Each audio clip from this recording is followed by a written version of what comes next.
എല്ലാ കൂട്ടുകാർക്കും നമസ്കാരം. നമ്മുടെ പുതിയ വീഡിയോയിലേക്ക് സ്വാഗതം. ഇന്നത്തെ നമ്മുടെ വീഡിയോ വളരെ ടേസ്റ്റി ആയിട്ടും നല്ല ക്രിസ്പി ആയിട്ടും ഉണ്ടാക്കി കഴിക്കാൻ പറ്റിയ നല്ലൊരു കടല ഫ്രൈ ആണ്. ഇങ്ങനെ ഉണ്ടാക്കി കുപ്പികളിൽ അടച്ച് സൂക്ഷിക്കുവാണെങ്കിൽ കുറേ ദിവസത്തേക്ക് ഒരു തരി പോലും ക്രിസ്പിനെസ് നഷ്ടപ്പെടാതെ തന്നെ നമുക്ക് കഴിക്കാനും സാധിക്കും. അതുപോലെ തന്നെ ഈ ഒരു മഴക്കാലത്ത് നല്ല ചൂട് കട്ടൻ ചായയുടെ ഒപ്പം കഴിക്കാനും സൂപ്പർ ടേസ്റ്റ് ആണ്. ഇനിയിപ്പോൾ നമ്മുടെ കുഞ്ഞുങ്ങളുടെ ടിഫിൻ ബോക്സിൽ കൊടുത്തുവിടാനും വളരെ തന്നെ നല്ലതാണ്. അപ്പോൾ നോക്കിയാലോ എങ്ങനെയാണ് ക്രിസ്പി കടല ഫ്രൈ തയ്യാറാക്കി എടുക്കുന്നതെന്ന്.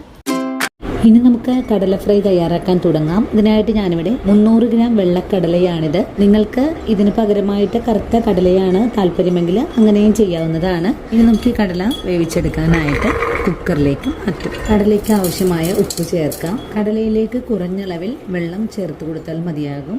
ഇനി കുക്കർ മൂടി ഒരു 3 വിസിൽ വരുന്നത് വരെയും വേവിച്ചെടുക്കാം. അങ്ങനെ ഒരു 3 വിസിൽ കൊണ്ട് തന്നെ കടല വേവിച്ചെടുത്തിട്ടുണ്ടായിരുന്നു. ഇനിയിപ്പോൾ കുക്കറിന്റെ മൂടി തുറന്ന് നോക്കാം.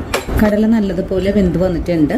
കടലയിൽ വെള്ളം ഉണ്ടെങ്കിൽ ഈ വെള്ളം ഒന്ന് ഊറ്റി നമുക്ക് മാറ്റി വെക്കണം. കടലയിലെ വെള്ളം മുഴുവനും തന്നെ ഞാനിവിടെ ഊറ്റിക്കളഞ്ഞിട്ടുണ്ട്. ഇനി നമുക്കിതിലേക്ക് ഒരു മാരിനേഷൻ ഉണ്ട്. ഇനി നമുക്കൊരു പാത്രം എടുത്ത് വെക്കാം. പാത്രത്തിലേക്ക് ആദ്യമേ കുറച്ച് ഓയിൽ ഒഴിച്ചു കൊടുക്കാം. 1 ടീസ്പൂൺ മല്ലിപ്പൊടി, 2 ടീസ്പൂൺ അളവില് കാശ്മീരി മുളക് പൊടി, 1/4 ടീസ്പൂൺ മഞ്ഞൾപ്പൊടി, കുറച്ചും കൂടെ ഉപ്പ് ചേർക്കാം. ഇനി പൊടി കൈകൊണ്ട് നല്ലതുപോലെ ഒന്ന് മിക്സ് ചെയ്തെടുക്കാം. പൊടികൾ നല്ലപോലെ മിക്സ് ചെയ്ത് കഴിഞ്ഞാൽ വേവിച്ച് വെച്ചിരിക്കുന്ന കടല ഇതിലേക്ക് ചേർക്കാം. ഒന്നുകൂടെ ഇതെല്ലാം കൂട്ടിച്ചേർത്തൊന്ന് മിക്സ് ചെയ്തെടുക്കാം. അങ്ങനെ പൊടികൾ കടലയിലേക്ക് ഇവിടെ ചേർത്തൊന്ന് കുഴച്ച് മിക്സ് ചെയ്ത് വെച്ചിട്ടുണ്ട്. ഇനി നമുക്കിതൊന്ന് മാറ്റി വയ്ക്കാം. അതിനുശേഷം ഇതിലേക്ക് ഒരു മസാല കൂടെ നമുക്കിതിലേക്ക് ചേർത്ത് കൊടുക്കണം. കടലയിലേക്ക് ചേർക്കാനായിട്ട് കുറച്ച് മസാലകൾ ഒന്ന് അരച്ചെടുക്കണം. ഇതിനായിട്ടൊരു പാത്രം എടുത്ത് വെച്ചിട്ടുണ്ട്.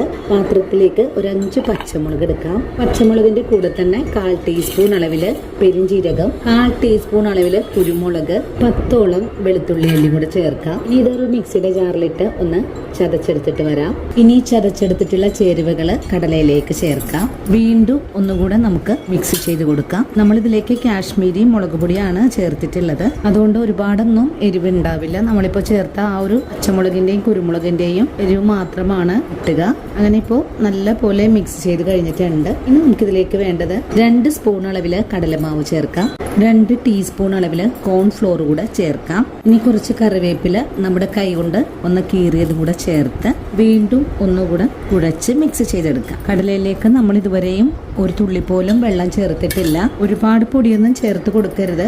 ഇപ്പോൾ നമ്മൾ ചേർത്തിട്ടുള്ള പൊടിയെല്ലാം കടലയിലേക്ക് ഒന്ന് ആയി കിട്ടിയിട്ടുണ്ട്. നീ റെസ്റ്റ് ചെയ്യാനൊന്നും വെച്ച് കൊടുക്കേണ്ട ആവശ്യമില്ല. നമുക്കുടൻ തന്നെ കടല വറുത്തെടുക്കാൻ തുടങ്ങാം. നമ്മൾ കടലയിലേക്ക് മസാല കുഴച്ചെടുക്കുമ്പോൾ ഇതുപോലെ ഡ്രൈ ആയിട്ടാണ് കേട്ടോ വേണ്ടത്. ഒരുപാട് വെള്ളമൊന്നും കൂടി പോവരുത്. ഇങ്ങനെ നമ്മുടെ കൈ കൊണ്ട് വാരി ഇതുപോലെ വിതറി ഇട്ട് കൊടുക്കാൻ പാകത്തിലേക്കാണ് കുഴച്ചെടുക്കേണ്ടത്. നമുക്ക് റെസ്റ്റ് ചെയ്യാൻ വെച്ച് കൊടുക്കേണ്ട ആവശ്യമില്ല. കാരണം ഇരുന്ന് കഴിഞ്ഞാൽ ഒന്നുകൂടെ നനഞ്ഞു വരാൻ സാധ്യതയുണ്ട്. അപ്പൊ ഈ ഒരു പാകത്തിൽ തന്നെ നമുക്ക് ഫ്രൈ ചെയ്യാനായിട്ട് മാറ്റാം. ഇനി നമുക്ക് കടല വറുത്തെടുക്കാൻ തുടങ്ങാം. ഇതിനായിട്ട് ഒരു അയൺ പാനാണ് ഞാനിവിടെ വെച്ച് കൊടുത്തിട്ടുള്ളത്. പാനിപ്പോൾ ചൂടായി വന്നിട്ടുണ്ട്. നമുക്ക് വറുത്തെടുക്കാൻ ആവശ്യമായ എണ്ണ ഒഴിച്ചു കൊടുക്കാം. എണ്ണ ഇപ്പോൾ നല്ലപോലെ ചൂടായി വന്നിട്ടുണ്ട്. കടല ഇതുപോലെ വാരി ഇതുപോലെ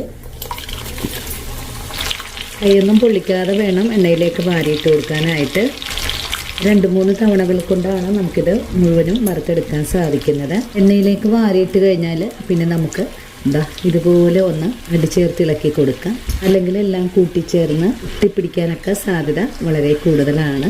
നല്ലവണ്ണം മുരിഞ്ഞു വരുമ്പോഴേക്കും ഈ ഒരു പതയെല്ലാം ഒന്ന് പൊട്ടി വരും. ആ ഒരു പാകമായാൽ പിന്നെ നമുക്ക് കടല എണ്ണയിൽ നിന്നും കോരിയെടുക്കാം. അങ്ങനെ നമ്മുടെ കടല നല്ലതുപോലെ മുരിഞ്ഞ് മുകളിലേക്ക് പൊങ്ങി വന്നിട്ടുണ്ട്. ഇതുപോലെ ആയാൽ പിന്നെ നമുക്ക് എണ്ണയിൽ നിന്നും കടല കോരി മാറ്റാം. എല്ലാ കടലയും കോരി മാറ്റിയാൽ അടുത്തത് നമുക്ക് ഇതുപോലെ തന്നെ ഫ്രൈ ചെയ്തെടുക്കാം. കടല ഇങ്ങനെ വറുത്തെടുക്കുന്ന സമയത്ത് നല്ല കളറൊക്കെ കിട്ടാനായിട്ട് നിങ്ങൾക്ക് ഇതിലേക്ക് റെഡ് കളറൊക്കെ ചേർക്കാവുന്നതാണ്. അത് 2ാമത്തെ കടലയും വാരിയിട്ട് കൊടുക്കാം. വാരിയിട്ട് കൊടുക്കുന്ന സമയത്ത് നമ്മുടെ കയ്യിലേക്ക് എണ്ണ തെറിക്കാൻ സാധ്യത കൂടുതലാണ്. അങ്ങനെ നമ്മുടെ കടല ഇതുപോലെ എല്ലാം ഒന്ന് ഫ്രൈ ചെയ്ത് മാറ്റാം. അങ്ങനെ വളരെ എളുപ്പത്തിൽ തന്നെ നമ്മുടെ കടല എല്ലാം ഞാൻ ഇതുപോലെ ഒന്ന് ഫ്രൈ ചെയ്തെടുത്തിട്ടുണ്ട്. ഇങ്ങനെ ചെയ്തെടുക്കാനൊന്നും ഒരു ബുദ്ധിമുട്ടുമില്ല. നമ്മുടെ കുട്ടികളെ സ്കൂൾ വിട്ട് വരുന്ന സമയത്ത് അവർക്ക് നല്ല ചൂട് കട്ടൻ ചായയുടെ ഒപ്പം കഴിക്കാൻ പറ്റിയ നല്ല ക്രിസ്പി ആയിട്ടുള്ള കടല ഫ്രൈ എല്ലാവരും വീഡിയോ കണ്ട് തയ്യാറാക്കി നോക്കണേ. തയ്യാറാക്കി നോക്കുമ്പോൾ നിങ്ങൾക്ക് ഈ ഒരു കടല ഫ്രൈയുടെ സ്വാദ് ഇഷ്ടപ്പെടുവാണെങ്കിൽ ചേച്ചി ഒന്ന് സപ്പോർട്ട് ചെയ്യാനും ഇന്ന് കണ്ട ഈ ഒരു വീഡിയോ നിങ്ങളുടെ കൂട്ടുകാരിലേക്കൊന്ന് ഷെയർ ചെയ്ത് കൊടുക്കാനും മറക്കരുത്.